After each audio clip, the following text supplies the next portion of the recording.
Let's make a sourdough bread today. We'll start with 350 grams of filtered water, 100 grams of active starter, and it's a good sign if it's floating.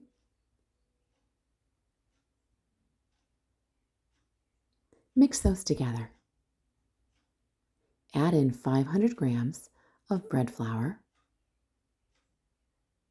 And then using your hands, or if you have a Danish dough whisk, mix it together until it forms a shaggy dough. Cover it for 45 minutes. And then you're going to add in about 10 grams of salt.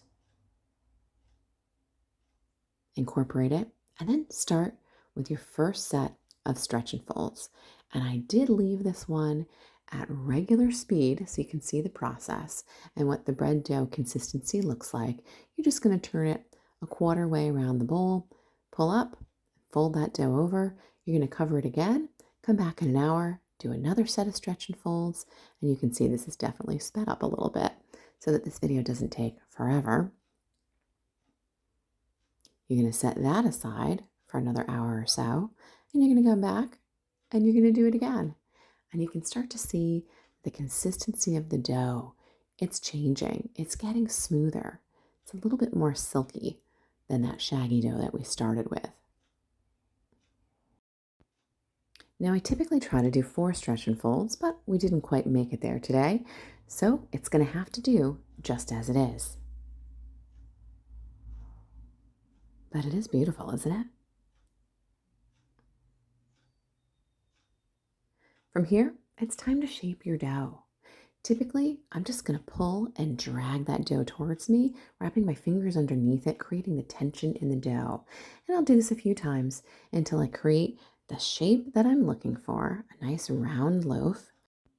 And then we're going to put it on a floured tea towel, upside down, in the banneton basket overnight. The next morning, take your sourdough out, and it's time to transfer it to a sling. Just going to take the sling, line it up, flip it over, remove your banneton basket as well as your tea towel, and it leaves you those pretty little rings from the banneton. And that's what I use to score the dough. So I'm just going to make a couple of cuts along the right side of that dough, a little bit deeper the second time around. I'm going to flip my dough because I'm so right-handed and make the same design on the other side.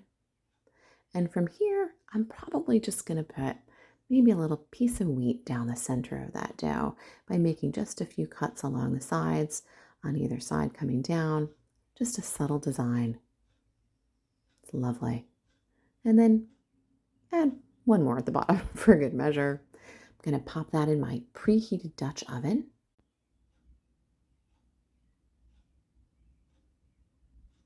And we're going to add 1 ice cube underneath each of the straps of the sling to help create some of that steam. Bake it at 475 for 20 minutes.